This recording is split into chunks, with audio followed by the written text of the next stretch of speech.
You're listening to stories on the Boogeyman channel. Here you'll hear scary tales before bedtime. If you enjoy them, please give me a like and leave a comment. Thank you for listening. I wasn't a good man. I didn't grow up with the wrong crowd or fall in with bad influences. I made my choices. When the trial ended, the judge said I was the most calculated man he'd ever sentenced, and granted me life without parole. No visitors, no possibility of release. They buried me, and that was that. Until she came along. That day, guards pulled me out of my cell without a word. 2 stayed at my sides, 2 more behind. We passed through corridors where walls sweated under fluorescent lights. Doors slid open ahead of us after keycard scans. Eventually, we stopped at a reinforced door. One of the guards stepped forward and unlocked it without speaking. Cold air drifted out into the hallway. Inside was a table bolted to the floor and 2 chairs, one empty, one occupied. Her eyes were already locked on mine before I sat down. She wore a grey suit with a faint pinstripe pattern, hair pulled tight against her head, skin pale but without blemishes. The guards forced me into the chair across from her, wrists shackled to the ring at the centre of the table. She didn't introduce herself. "Do you want to rot here until your skin comes off your bones?" she asked. "Or do you want a chance?"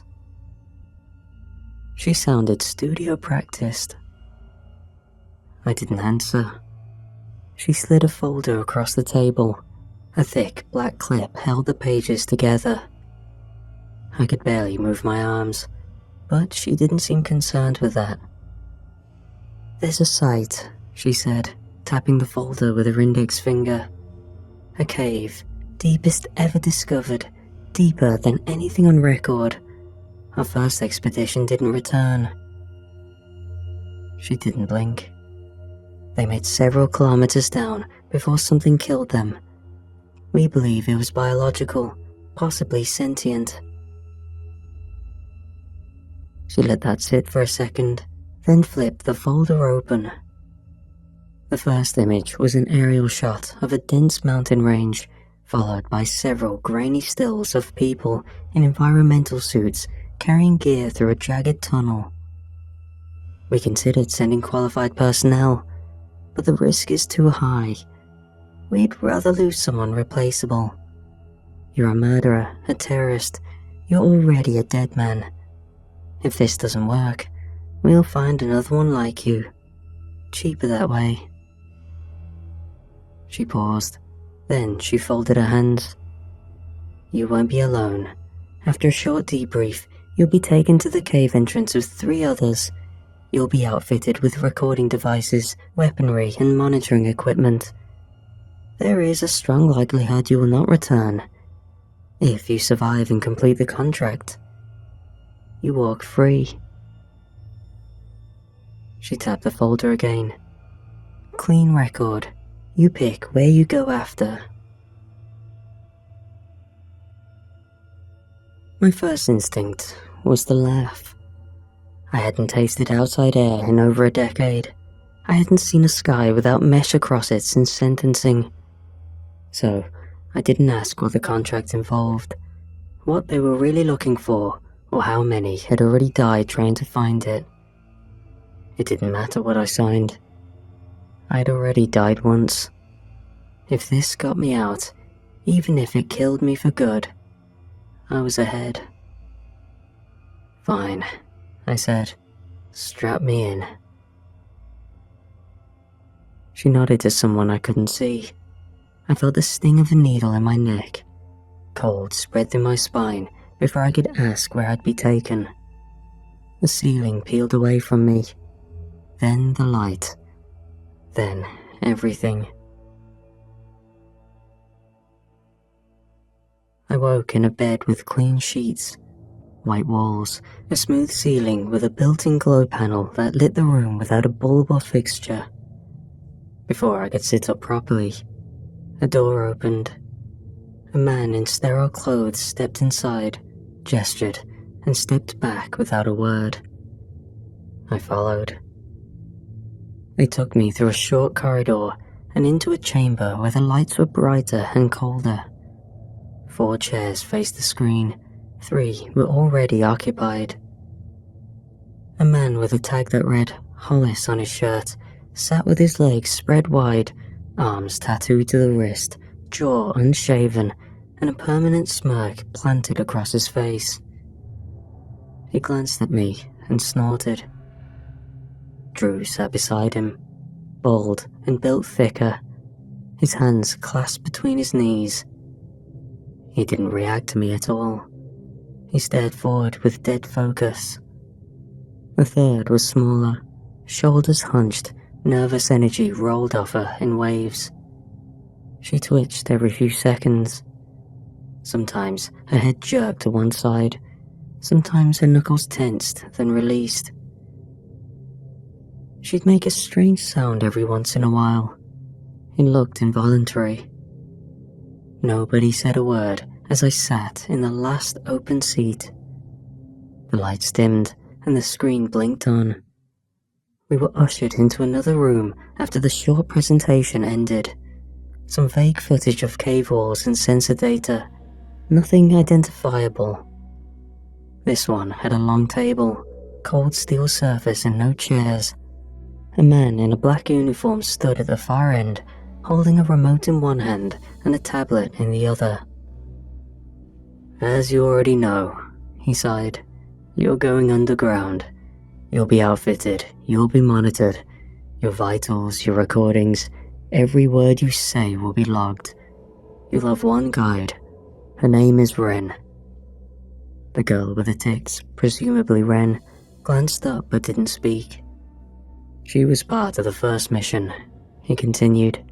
"She didn't witness the attack. She abandoned her team before it occurred. She was found days later at the mountain base." "She ran?" Hollis said, grinning. "You're sending us down there with a coward?" Wren flinched and her shoulders jerked. She tried to hold still, but the tension inside her was impossible to miss. The man ignored them both. "You are explorers. You're being given an opportunity. Find out what happened. Find out what they discovered. Assess the biological threat. You will have audio and video documentation running at all times. You will not go off plan. You will not deviate from the route she outlines. You will not improvise. Do that, and you'll have a shot at walking out." They loaded us into the back of a truck with no windows. No light, no sense of movement beyond the vibration of the road beneath. Ren and I sat across from each other, silent for most of the first hour. Her leg bounced nervously. "You alright?" I asked. She blinked hard and nodded. "Yeah, sorry. It's not." She stopped and forced her head straight. "It's hard sometimes. You were there before." She nodded again. "What happened?" "Well," she said, "it's silly, but I was scared. I left before anything even happened, as you heard. I didn't have a reason, I guess. I just kind of felt claustrophobic, maybe. I don't know. Something about the place spooked me, so I ran out of the cave. I'd walked all night." I looked at her carefully. "And you still don't know why you left?" "I've been trying to figure it out, especially after they questioned me a bunch of times. I guess I did avoid danger." She seemed sincere. "You scared of going back in?" She perked up, suddenly full of energy. "Of course. Something in there killed my colleagues and..." She slowed. "They told me I breached contract and I was required to do this."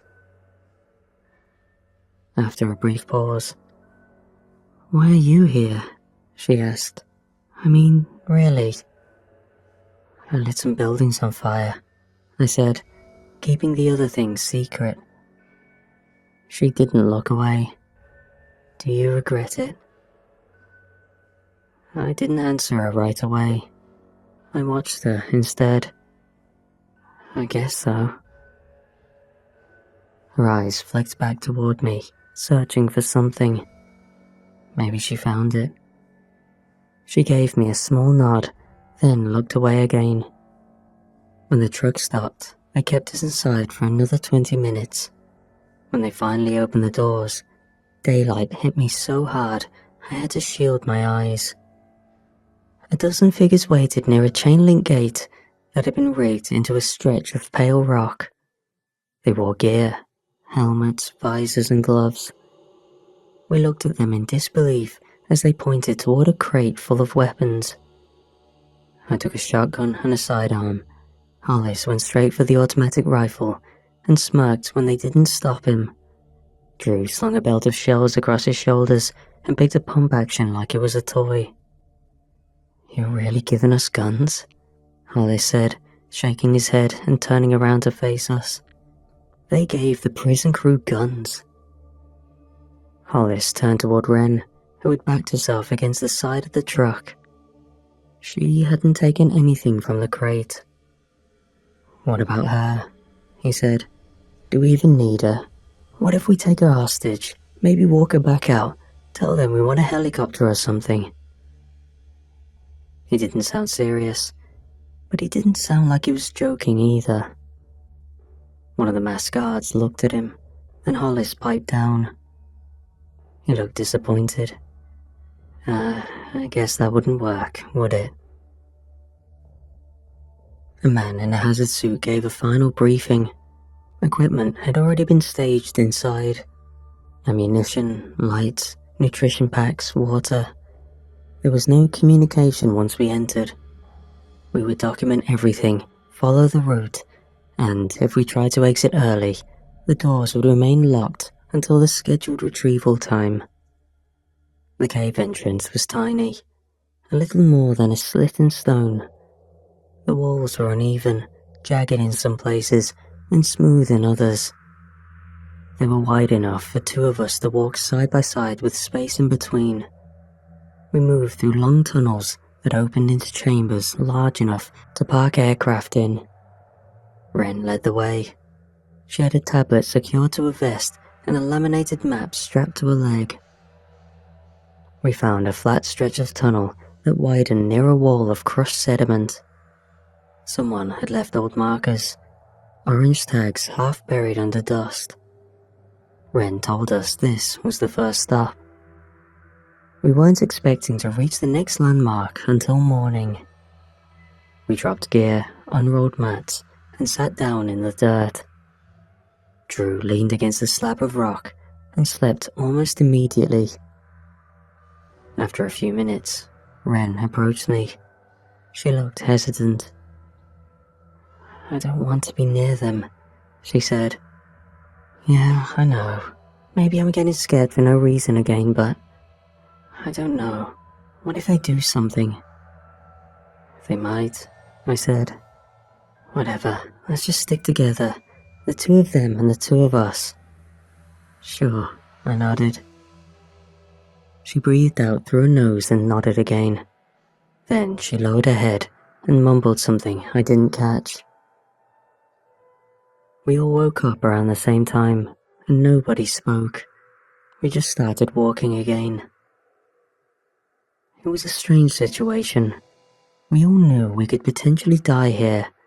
Whatever had killed those researchers was still down here, and now that we were getting closer, that realization was sinking in deeper than ever before. A few hours in, the cave shifted.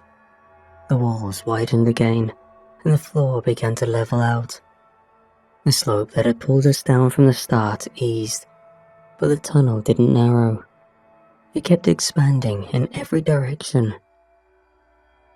That was the first place we saw the trail. It stretched across the stone like someone had spilled a vat of silver and let it cool. Long lines of dull metal fused with the ground, following the cave's natural channels. Some parts had pulled into circular patches, Others looked like they'd been flung out during motion. Thin trails, scattered, but clearly following something's path. Ren stopped and knelt. She started. The original crew. There was a satellite scan. If I remember correctly, something in this range gave a return that matched heavy rhodium content. It was a really dense and unnatural concentration. It could have been worth a fortune, so it's no wonder there are traces of it around. We listened briefly. Drew talked about bringing some of it back and potentially getting paid for it, but no one answered him. We kept walking. More trails appeared. Some ran along the walls, a few looped over natural arches over our heads. It was everywhere. We'd reached the junction where the ceiling opened into a chamber almost the size of a hangar. The walls glinted. Strips of exposed minerals caught the low light. Veins of gold and something darker ran through the rock like roots frozen in place. That was when I heard it. A series of sharp clicks echoed behind us. They were fast. I turned. It emerged from the bend in the tunnel without warning, moving on all fours, but rising as it entered the open chamber.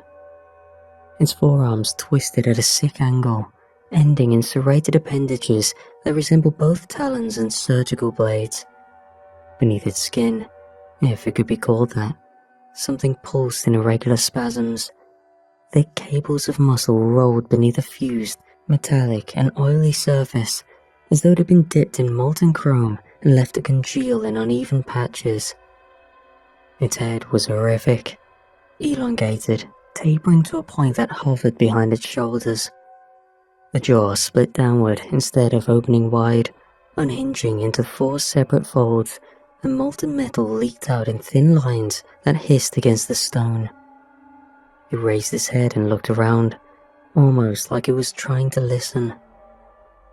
We looked at it in the silence, and then Hollis lifted his rifle and fired it. A full burst tore through the cavern air. Shells clattered to the ground. The noise was deafening. Drew stepped up behind him and joined in, racking around into the chamber with a grin. The creature didn't even flinch, but it started moving toward them, seemingly now alerted to their presence. It was fast and fluid. Hollis got half a breath into another laugh before it reached him. One swipe took his legs, another tore through his chest. I didn't see what happened next. There wasn't a sound beyond the gunshots and the wet slap of contact. Drew kept firing until the gun locked open. The creature pivoted toward him, already moving. I turned and ran, and that seemed to alert Ren. She moved with me, and her body convulsed in both physical and vocal tics. The shots behind us faded.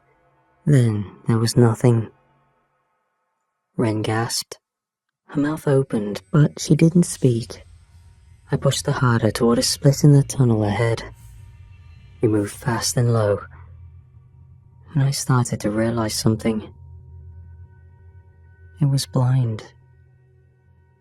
I slowed, pulling her behind a wall of rock where the ground dipped. Her head shook. She kept whispering something beneath her breath, split up by involuntary yelps that were too loud for comfort. "You have to stop, do you hear me?" She nodded hard. Her jaw clenched tight. Sweat ran down the side of her face in streaks, and her whole body trembled from the effort of holding still. "It can't see, it can only hear us. You have to stay quiet." She nodded again, and this time her body stilled. Not entirely, but enough. We moved without speaking. Every step felt calculated, every breath too loud. The tunnels narrowed again as we descended. Behind us, sounds from the creature could still be heard, but it was far enough away to give us some hope of survival. Not even bullets damaged it, so our best bet was to try sneak past it somehow. We entered another chamber, smaller than the last one, but wide enough for the darkness to stretch past the range of our lights. The ceiling bowed downward. I stepped around a jagged edge and nearly tripped over a body, or what was left of it. It wore a suit, or what had been a suit once. The fabric had fused to the limbs, torn open across the chest, and peeled back at the shoulder. The skin beneath had dried into something grey, stiff and hollow. I counted 3 more nearby. Ren knelt slowly next to one of the bodies. "I knew her," she whispered. But there was no time for reminiscing or anything of the sort. I tapped her on the shoulder and gestured for her to move. The tunnel dropped hard after that. We slid down a slope that forced us onto our hands, boots scraping loose rock. The air was changing again, hotter now, not from the strain. It hit my face before we saw the source. Then we rounded a bend, and the floor dropped out into a massive chasm. Ren and I stared in disbelief as a lake stretched out in front of us, smooth as glass. Not one made of water, but rather molten metal. Gold, silver, blue, all bleeding into each other in an endless loop. Heat poured from the surface. Sweat ran down my back in slow waves. My hands felt damp inside my gloves. I thought about how this was possible. Surely the heat from the molten metal itself would have killed us by now. But my attempts at rationalization were interrupted by a clicking sound behind us, and a realization that we had just reached a dead end. We moved to the side and took cover behind a jagged ridge of stone at the lake's edge. It wasn't much, enough to break the line of sight, maybe enough to muffle sound. Ren's body convulsed, and she put both hands over her mouth, but if she made a single sound, we'd die. I could feel the creature approaching. The air shifted as it entered the chamber. She reached for me, her fingers closed around my arm, trembling. Her eyes met mine. She knew. I looked at her. I didn't say anything. There wasn't time. Even a whisper could have ended it. She mouthed something. I raised the shotgun. Her head shook, small and sharp. Her lips trembled, but she didn't speak. Her hand tightened around my arm. I felt her fingernails through the fabric. She tried to pull back. Her mouth opened. No sound came out. Her eyes screamed. I fired. Her head snapped sideways, gone before the rest of her had time to fall. Blood hit the rock behind us in a wet splash. Her body collapsed at my feet. The creature sprung into motion. I could hear it. It stood on top of the rock I was hiding and slowly dropped itself down. His tail ran right past my arm, and it seemed to inspect Ren's body. It lifted her up by the torso and walked out of view. I could hear the liquid sloshing. Curiosity got the better of me. I peeked around the corner to see the monster slowly walking into the lake of metal, Ren's body in tow. The surface took both of them, metal folding upward to embrace its body as it descended into the glowing pool. Then, it was gone. The lake smoothed over again, silent, still, as if nothing had ever broken its surface. I didn't know how long it would stay submerged, but I wasn't going to give it time to come back. I stood and ran. I followed the same path we'd taken down, or close to it. I kept one hand on the rock to guide my turns. Everything looked different on the way up. Eventually, I reached the chamber where Drew had fallen. His body was bent in half across a flat boulder, split from the ribs down. I recognized the boots before I saw the rest. Hollis lay a few feet away, or at least most of him did. His rifle was still in one hand, his other hand was missing. I kept moving.